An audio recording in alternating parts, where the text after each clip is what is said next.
நேபாளத்தினுடைய வடக்கு ராஸ்வா பகுதியில் ஏற்பட்ட திடீர் வெள்ளப்பெருக்கில் தமிழர்கள் உட்பட 400க்கும் மேற்பட்டோர் இந்தியர்கள் சிக்கியிருக்கக்கூடிய நிலையில் இப்போ இதுவரைக்கும் 29 பேர் மீட்கப்பட்டிருப்பதாக தகவல் வெளியாகி இருக்கிறது. நேபாளத்தில் வெள்ளத்தால் ஏற்பட்ட பேரழிவில் சிக்கியிருக்கக்கூடிய 400க்கும் மேற்பட்டோர்களில் 29 பேர் மீட்கப்பட்டிருக்காங்க அப்படின்னும், இந்த மீட்பு பணியில் 15 ஹெலிகாப்டர்கள் ஈடுபடுத்தப்பட்டிருக்கும் அப்படின்னும், மீட்பு பணிகள் தொடர்ந்து தீவிரமாக நடைபெற்று வருவதாகவும் தொடர்ந்து அப்டேட்ஸ் வந்துட்டே இருக்கு. நேபாள ராணுவத்தால் மருத்துவ முகாம் அமைக்கப்பட்டு பாதிக்கப்பட்டவர்களுக்கெல்லாம் அங்கே தொடர்ந்து சிகிச்சையும் கொடுக்கப்பட்டு வருது. இது மட்டும் இல்லாமல் பல்வேறு மாவட்டங்களைச் சேர்ந்த படை பிரிவினரும் இந்த மீட்பு பணியில் ஈடுபட்டு இருக்காங்க அப்படின்ற ஒரு தகவலும் கிடைத்திருக்கிறது. காத்மாண்டுவில் இருந்து சிறப்பு படைகள்லாம் வரவழைக்கப்பட்டு இந்த பணியில் மீட்பு பணியில் ஈடுபடுத்தப்பட்டிருக்காங்க. அனைத்து மீட்பு பணிகளுமே நேபாள அரசால் ஒருங்கிணைக்கப்படுது அப்படின்னும் தெரிவிக்கப்பட்டிருக்கிறது. நேபாள ராணுவ பிரிகேடியர் ஜெனரல் ராஜாராம் இந்த தகவலை வெளியிட்டிருக்கிறார். இதுவரைக்கும் 29 பேர் மீட்கப்பட்டிருக்கிறார்கள் அப்படின்ற ஒரு முக்கிய தகவலை நாம பார்க்கிறோம். இது தொடர்பான விவரங்களோடு இணைகிறார் செய்தியாளர் ரமேஷ். ரமேஷ் வணக்கம். 29 பேர் மீட்கப்பட்டிருக்கிறார்கள் அப்படின்றாங்க. அவர்கள் தொடர்பான விவரம் ஏதாச்சும் வெளியிடப்பட்டிருக்கா? நேபாளத்துடைய போத்தே கோஷி ஆற்றில் ஏற்பட்ட வெள்ளப்பெருக்கில் கடும் சேதம் ஏற்பட்டிருக்கிறது. நேபாள ராணுவம் மற்ற முகமைகளோடு இணைந்து மீட்பு பணிகளை மேற்கொண்டு வருகிறது.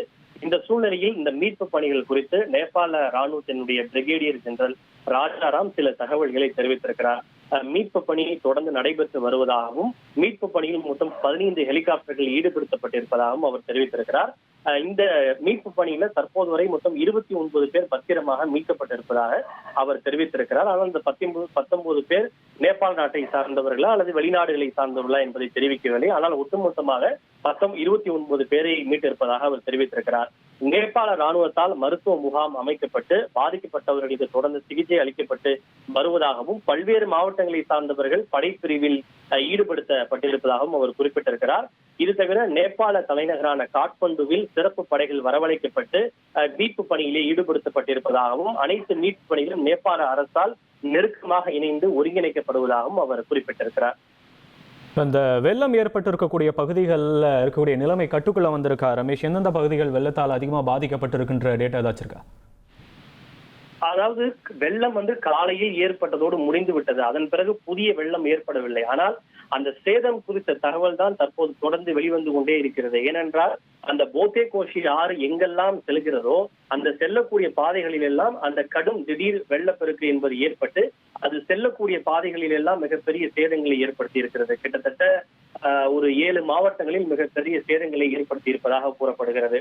ஒரு 13 ஹைட்ரோ எலக்ட்ரிக் பவர் பிளான்ட் கூட முற்றிலும் அடித்து செல்லப்பட்டிருப்பதாக ஒரு தகவல் கிடைத்திருக்கிறது. ஏனென்றால் அங்கு ஆற்றங்கரையோரம் பல நீர்மின் நிலையங்கள் ஹைட்ரோ எலக்ட்ரிக் பவர் பிளான்ட் அமைந்திருக்கின்றன.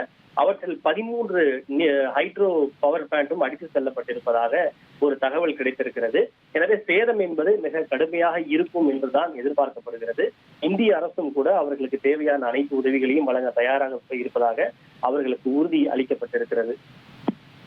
நன்றி ரமேஷ், உங்களுடைய விவரங்களுக்கு. நேபாள வெள்ளத்தில் சிக்கி இருக்கக்கூடிய நபர்களில் இதுவரைக்கும் 29 பேர் மீட்கப்பட்டிருப்பதா அதிகாரப்பூர்வ தகவல் நேபாள ராணுவத்திலிருந்து வெளியிடப்பட்டிருக்கிறது. 15 ஹெலிகாப்டர் மூலமாக மீட்பு பணிகள் தீவிரப்படுத்தப்பட்டு வருகிறது. மீட்பு பணிகள் தொடர்பான காட்சிகளை நாம் பார்த்து கொண்டிருக்கிறோம். இனி செல்லும் இடமெல்லாம் செய்தி. தந்தி டிவியின் வாட்ஸ்அப் சேனலை ஃபாலோ பண்ணினா செல்ல இருக்கும் இடமெல்லாம் செய்தி. இதோ QR கோட் இப்பவே ஸ்கேன் பண்ணுங்க, ஃபாலோ பண்ணுங்க.